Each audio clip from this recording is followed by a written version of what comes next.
What's going on, guys? Mike Gastin here, and it is the end of 2021, thank God.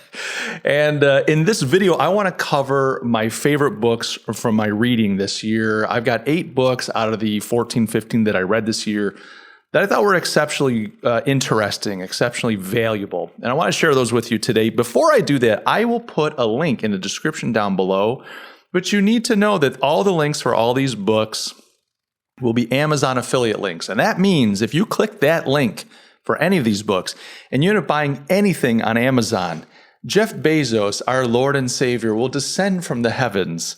He will pat yours truly on the head and he'll flip me a nickel and say, "Go buy yourself a crust of bread, you peasant." So please be aware, if you click those links, they're affiliate links. Thank you for doing that if you do so. But I will put links down in the description below. Now, without further ado, let's get into the books. The first book is The True and Only Heaven by Christopher Lasch. The subtitle, Progress and Its Critics. I'm doing these kind of in the order that I read them. This book was published in 1991. Christopher Lasch is just phenomenal. What a phenomenal, he's a historian, specifically, I would say an intellectual historian, meaning interested in the ideas and the history of ideas. Sadly, Lasch passed away. He had cancer. He passed away in the mid-90s, I want to say. And I didn't know this, but he was teaching for many years and passed away in my hometown of Rochester, New York. He was at the University of Rochester. I discovered Lasch a handful of years ago, probably early 2000s, I want to say. And so I never knew him when he was alive, but his work is phenomenal. And this book, The True and Only Heaven, Progress and Its Critics, is just awesome. Essentially what he does is he traces the origins and the history of progressivism in the United States from its inception all the way through to the current day. Really well done. And what's interesting about Lasch is he started out as a progressive. He was born into a family of progressive intellectuals in the Midwest. They were organizers and educators and agitators and all that jazz. He himself was progressive, but as he matured and went through his life, he changed his views. He did not ever become kind of like a right-wing conservative guy. He became more of a populist. He was always interested in the institutions and values that made America great, things like family, agriculture, the community, small business, and labor, and so on. Really phenomenal thinker. And he is intellectually honest. He's intellectually curious. He doesn't seem to have an agenda and doesn't seem to have an axe to grind. He's just kind of presenting that history in a way that's thoughtful and deep and meaningful. And I love that. I mean, the book is so well written. It's beautiful. He draws from so many sources. It's really a gift. And I enjoyed reading it. So would highly recommend this book if you're interested in learning about the history of progressivism and you want kind of an unfiltered and I will say kind of unbiased view. Now, of course, there's always a little bit of bias in everybody's work, but Lasch does just a phenomenal job with this book. It's a tour de force and would highly recommend it. So that's the first one, The True and Only Heaven. The second book that I read this year is a lovely, lovely book. This is Kissa by Kissa. The author is Craig Mod. Now, Craig Mod is this interesting guy. I'm trying to get this to focus here. Focus. Won't do it. Well. Kissa by Craig Mod. Craig is this interesting guy. He is an American that moved many years ago to Tokyo, to Japan. He's a book artist. He's a designer. He's a content creator, a writer, photographer, and so on. And Craig took this long, multi-week walk, like a month or so, through Japan and took his camera and so on. And I guess this idea of a Kissa or a Kissa, these are like a dying breed of coffee shops in Japan. It was a thing in the 80s and maybe even the 90s where they would serve coffee, pizza toast. That's what you're looking at there. Some classic cultural aspects of Japanese culture from the 80s and 90s. And these Kissas are kind of like a dying breed. So Mod took this month-long trip, walked throughout the country, visited all these different Kissas, took photographs, met the owners, wrote them up, and self-designed and self-published this beautiful, beautiful book. Lovely, very well done. It was just kind of a refreshing, kind of spiritual very human experience, and I really enjoyed reading it. So I don't think you can get this one on Amazon. This was a limited release kind of thing. I bought this directly from Craig, but I would highly suggest you check out Craig Mod. That's CraigMod. Check him out. Interesting guy and very talented. So that was a nice read. Next book, number 3, is The Image by Daniel Boorstin. Now, The Image was published in 1961. I would say that this book, I mean, it's a few hundred, it's like 300 pages. Great book. I don't know that the whole book is amazing. Essentially, Boorstin has this one concept that I think is impactful, and he plays it out throughout the book.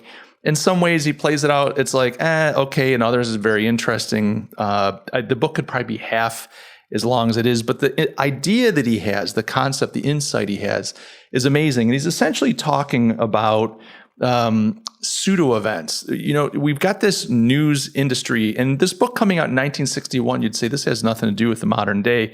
This has everything to do with the modern day. Boorstin's insight in The Image informs everything that we're living right now when it comes to news media. Essentially, in the old days, the news was just a few paragraphs on a broadsheet of, hey, a ship sunk off the coast.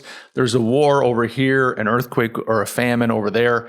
It was just these kind of serendipitous events that are happening throughout the world. Now we have the 24-hour news cycle, and our news is so produced and manufactured, it's hard to tell what's true and what's not true. Boorstin's insight in The Image is the idea of the pseudo event, meaning that the news media went from kind of just reporting things that were happening to creating the very events that they report upon. Now, he's not accusing the media in this book of creating wars to report on. But what he is saying is that they make these events that aren't true natural events. For instance, some PR guy says, hey, my company's going to have a 100-year anniversary. Let's do a parade in the town and a big ribbon cutting celebration, whatever. They're creating an event. They invite the media in to cover this event. Maybe they get a celebrity there. The media comes, they cover the parade, they talk about the 100-year anniversary of the company gets publicity, but the news kind of creates this feeling that there's something real happening when it's all manufactured. They might cover the parade, they'll get all the great shots, distill it down into a 5-10 minute thing. We get to sit in our homes, it's this amazing experience, but if you're down the streets for 3 hours waiting for that celebrity to come by, be sweaty, hot, and frustrating. You'd have a different experience. Then they might have a panel discussing, this business and how it's contributed to the town that it's in and so on. So you have this generated news experience, but we, the viewer, because those experiences are so packaged and polished and entertaining on a certain level, we don't even think about them as not being news. We just think of these things as real and they're important and we need to know about them and you don't want to miss out. I think Boorstin had a great insight. I think the book is worth reading. There's a few chapters you could probably skim, but I would highly recommend it because I think his insight applies so much to today and it really helps kind of unmask what's going on. He's not accusing the media of being evil. He's not like a fake news guy. This is 1961, kids, but his insight salient and relevant for the world we live in today. Okay, moving on. Number 4. The next book I read is Explaining Postmodernism by Stephen Hicks. This came out, I want to say, in 2017. And Explaining Postmodernism, I want to read this book because I know about postmodernism. We live in a postmodern world. I've done a fair amount of reading, but I never spent any time kind of going deeper, making sure that I understood postmodernism, how it got to be what it is, where it came from, etc. So what Hicks does, he's got like an intellectual history of the postmodern thought. He traces it all the way back to the German counter-enlightenment, guys like Kant kind of kicking it off. You get guys like Hegel and so on, all the way forward to the critical theorists and some of the critical theory we're dealing with today. I thought it was really interesting. It's a well-done documentation of the history of postmodernist thinking, as well as a kind of listing out of its major tenets and a critique of those tenets. The only critique I have of Hicks's book, Hicks' work, is that Hicks is totally on the other side. It can at times almost feel a little polemical, like he's so much a rationalist, enlightenment, science guy that anything that's postmodern, anything that's irrationalist, anything that's subjective is just like verboten. And so verboten, sorry, my German listeners, I apologize. I'll need some instruction on that. Hicks, I think, is fantastic. I don't think that there's anything in the book that he says is not accurate. But he's got a bit of an axe to grind because he hates it. And I get that. I don't like postmodernism either. I don't like the impact that it's had on our world today. And I don't think that it's a sustainable ideology or philosophy or way of being in this world. I just don't think it's possibly completely subjective like folks have taken it to where they've taken it now. That said, you have to admit that even if there is necessary truth, even if there is things that are not subjective, that objective goodness, objective truth, there is a subjective aspect or element to the life that we live. We do influence the world around us. The world around us influences us. We see things through certain lenses. And I think Hicks is almost so ideologically enlightenment and materialist in his thinking that he doesn't do a very good job of recognizing where the postmoderns had some good ideas or where they were really trying to tackle problems that needed to be tackled. To him, it's just like this bad thing that happened. So, great book, highly recommended if you want to learn more about postmodernism and understand it better, and it is something I would suggest you spend some time with. That said, I felt that Hicks was a little bit too one-sided in his critique. Okay, big deal. Next book. Now, this book, A Writer's Coach, Complete Guide to Writing Strategies at Work by Jack Hart. This was written in 2006. This book I've read numerous times, probably the third time I should say that I've read it. This is just a great book. It's a complete guide for writers, especially journalists. But if you want to do things like essay writing, white paper writing, any kind of writing that's like research driven, and I don't mean research driven like it's a school paper. You want to write something that's got some heft to it, that's got some thinking to it, that's logical, sound, and well written. Gosh, Hart has provided a fantastic book. Now, Hart is this guy that was a literal coach at a newspaper. There's a newspaper out in the West Coast. They were struggling, not doing very well, but they decided, hey, we want to become recognized eventually as an award-winning paper. And so they hired Hicks, and they started doing I keep saying Hicks, Hicks was postmodernism. They hired Jack Hart, and they did other things. It wasn't all him, but they hired Hart to help make their journalists and their writers better at their craft. And so he worked with them, coaching them on making their work better. And they did eventually, and this is a Portland newspaper, I want to say, they did eventually become an award-winning newspaper recognized throughout the country. Love this book. It's just a very, if you like writing and if you want to become a better communicator, you can't go wrong. Like I said, it's the third time I've read this book over the last handful of years. And even this time around, I learned new things. I was reminded of things that I forgot. I just feel like it's one of those things that just helps you get better and better. All right, next up, a little bit of fiction, a little bit of literature, kids. In the First Circle by Alexander Solzhenitsyn. I never can feel like I'm saying Solzhenitsyn's name correctly. But this book was written, this is a great question. When was this book written? I don't know. But it was re-released. When it was released back in the 60s or 70s, I think maybe the 60s, in Soviet Russia, Solzhenitsyn had to aggressively edit the book down because there were things in it that were very unflattering to communism, the socialists, very unflattering to the Soviet Union, very unflattering to Stalin specifically. And so that all had to be cut out. And the book that was released initially was kind of a butchered version of his original work. This version right here that I have, this was released not too long ago, a few years ago. It's the first uncensored version. It's the original version restored as best as he could to its original state when he wrote it. Phenomenal book. I mean, I don't have to tell you Solzhenitsyn's famous, but this is just one of these like really rich pieces of literature. It's not dramatic. It's not an action novel. It's not like, going to take you on this roller coaster ride of emotions. It's a slow simmer, and it just keeps getting better and better and better. And he's really great at developing characters. It follows a number of characters that are in the Soviet Gulag system. But interestingly, these guys are all like scientists and engineers and people that are highly trained. And so this is kind of a lower security, little easier living. They get, they get more bread and more butter than the other Slavs in the lower level dungeons. And these guys are put to work to try to develop some technology that will reveal someone that was recorded trying to help the Americans that was betraying, a Russian that was saying, hey, you got to watch out. There's some nuclear stuff going on over here. So they're trying to find out who's this traitor. And so these guys are busy doing that. What I found really interesting about this, and this is a real representation, Solzhenitsyn did spend time in the Gulag himself. There are a number of people that were prisoners, these Zeks, as they called them, in the Gulag system, and this is set in the late 40s, early 50s, I want to say, that were proponents of the Bolshevik revolution. They believed in the revolution. They fought for it. They supported it. But they were in prison because they fought in World War II. They got captured by the Germans, some of them. And so when they were returned home after the war, the Soviets just said, hey, there's no way that you were faithful to Mother Russia. You had to betray the revolution. You had to have betrayed the Soviets. And so we're going to give you 15 years or 20 years of labor in a prison. It's like they just strip them of everything. And what's interesting is these guys are such ideologues that some of them, when they're in the prison, they don't turn cynical and turn against the communist ideology. No, they still support it. They're like, hey, it's going to be a little messy until we figure all this out.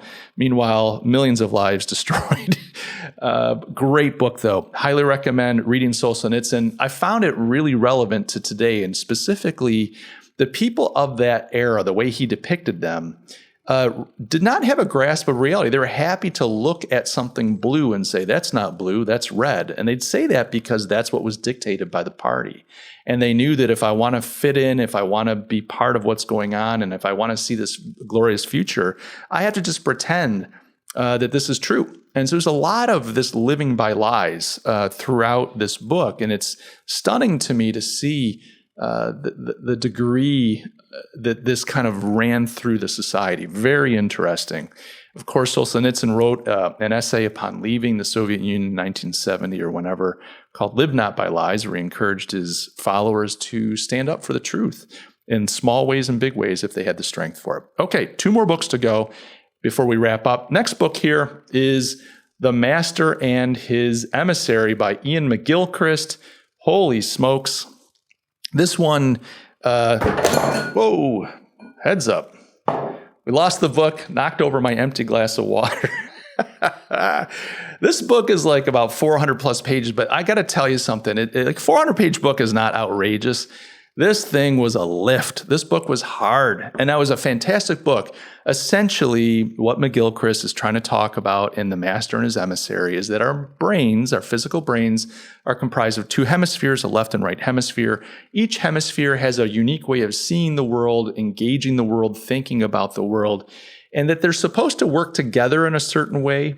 But yet one hemisphere, he argues, the left hemisphere, which is much more scientific, much more abstracted, much more into categorization and definitions and decontextualizing everything and systems and process, that one is supposed to serve the right hemisphere, which is more the holistic picture, the more poetic, musical, kind of big picture, contextualized, the one that's really interested in meaning of things, and that the left hemisphere is kind of usurping the right, and our world is suffering because of that. Our world is becoming much more systematic, much more abstracted and decontextualized, and in the process becoming more devivified. We're draining the life out of the human experience and less human. We're dehumanizing the world around us. The book is split into 2 hemispheres. The first half is Dr. McGilchrist going really deep into neurology and psychiatry and psychology and just the science of the physical brain. Really fascinating, but wow, that's a lift. And the second half has to do more with, well, what does this mean and how does this apply to things like poetry and music and art and just life in general? Fantastic book. I think his insight, there's kind of a core insight here, is well worth the read. I just started actually his latest book. And by the way, The Master and His Emissary came out in 2009. I heard McGilchrist on a podcast. Shout out to Russ Roberts and Econ Talk many years ago. Thought he was phenomenal. Bought the book. It sat on my shelf forever. I knew it was going to be a bit of work. I started it this year. So glad I did. McGilchrist just released a book he's been working on for the last 11 years called The Matter with the World. It's a it's a huge 2-volume, 1,400 page book, plus, appendices and extra back matter. So it's a big work. I'm probably 140 pages in. But it's a continuation, I think, of the key insight from Master and His Emissary, and he takes us out into another 1,400 pages. I don't know where he's going to go with it, but it's really good. I'm 100 and some odd pages in, and it's excellent. So Master and His Emissary, would recommend this one, but kids, it is a lift. And quite honestly, you might, if you got $130 to waste, to drop, you might want to get The Matter with the World as opposed to the Master and His Emissary, because he kind of is picking up his thinking there and taking it further. All right, the last book worth noting that I read this year is not the last book I read this year, but the last book worth noting is called Slaying Leviathan, Limited Government and Resistance in the Christian Tradition by Glenn Sunshine. Don't know Glenn. I think it's the first book of his that I've read. I've been interested, and I read a handful of books at the end of the year. I've been interested in a Christian response to tyranny. What is a right kind of biblical framework for Christians to approach a government that is overstepping its bounds? And I read a handful of books at the end of the year to kind of develop my thinking on this. I've always had opinions. I'm pretty handy with scripture as a Christian. I've spent a fair amount of time reading through the Bible. I like understanding stuff. So I've thought about this in the past, but I wanted to look at some other thinking that others have done on this. I read a book that was published in the 1500s called Vindicate contra Tyrannos. It's anonymous. I think it's like Junius Brutus or something like that. It's a pen name. Nobody knows who really wrote it. But I read a series of books on it. I thought Sunshine in Slaying Leviathan did a great job, drew from old traditions, drew from scripture, drew from examples, and put together a pretty decent framework for what does Christian resistance to tyranny look like. And you might be listening to this and going, oh, Mike, you're rolling your eyes. Like, would you get off the tyranny thing? Like, the world's fine. What is it with you right-wing people? You want my liberty, my freedom. Here's the thing. This isn't about this one government makes me upset because my guy didn't get in, and so I'm going to be against them. And this is about basic human rights. I think Sunshine does a great job here. What are basic human rights? Why do they exist? What are they, and why should they just be afforded to every human being on the planet? And if they are not afforded to these human beings, what is the responsibility? What is the right of these people to assert their rights? How does one behave in light of basic human rights? Because what Sunshine argues is that basic human rights are pre-political. These aren't things that are given to us politically because we're in some nice country that decides that we can have these. The very virtue of being human means that you deserve and are afforded basic human rights. They're yours. They're not for anyone to give to you. They are yours to have and to enjoy. The problem is we don't all live in societies that respect that. And in the West, more and more societies are deciding, your basic human rights can be superseded by the needs of the collective. And so, your human rights don't matter if the collective decides that your rights are in the way of what the collective wants. Very interesting. So not a big read. I mean, this is, thin book, probably a couple hundred pages. I want to say 180 pages. Sunshine is a good writer. It's nice and clean. It's to the point, well thought out, and very enjoyable. So that is it, kids. Those are the 8 books that I read this year that I really liked. Like I said, I read about 15 books. There was one that I abandoned this year, and that would be Thomas Pynchon's Gravity's Rainbow. Too much pedophilia in that one for me. I just could not make it work. I got about 100 pages in and just thought, okay, I'm going to tap out. And not interested. But that said, these 8 books, phenomenal. Highly recommend them. Links in the description down below. Guys, it's the end of the year, 2021 wrapping up. Love you guys. I'm wishing everybody a great new year. Of course, I will catch you in the next video, and I will catch you next year. Cheers.